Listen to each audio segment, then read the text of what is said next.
Hi, everybody. Welcome to the program. Catastrophic is how the UN describes the food crisis in the Gaza Strip. Officials are pressuring Israel to provide more access for food trucks.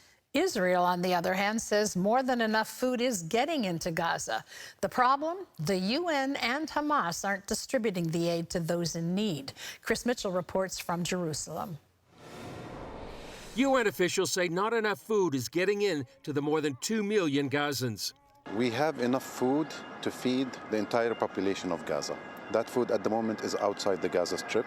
We need land crossings, we need access to get it into Gaza, whether in the southern parts of the Gaza or the northern part of Gaza, because the situation is catastrophic. However, Israel says record amounts of humanitarian aid are getting into Gaza, the equivalent of 3 pounds of food per person per day.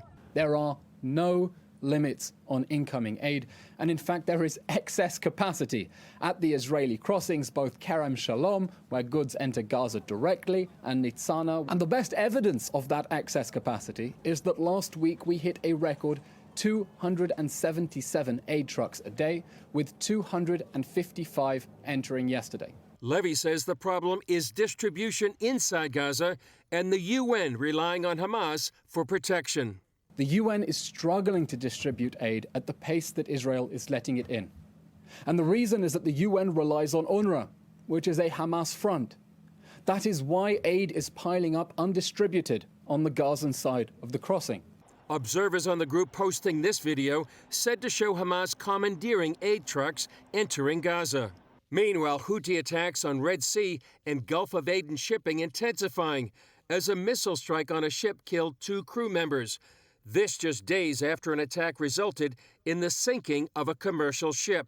And on Capitol Hill, hostage family members met with lawmakers to plead for the release of their loved ones from Hamas captivity. We call on our president and all the parties involved to do whatever they can to bring our loved ones back home.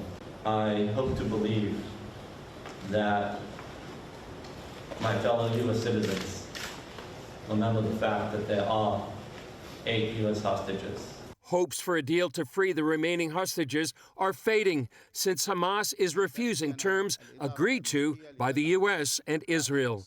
Chris Mitchell, CBN News, Jerusalem.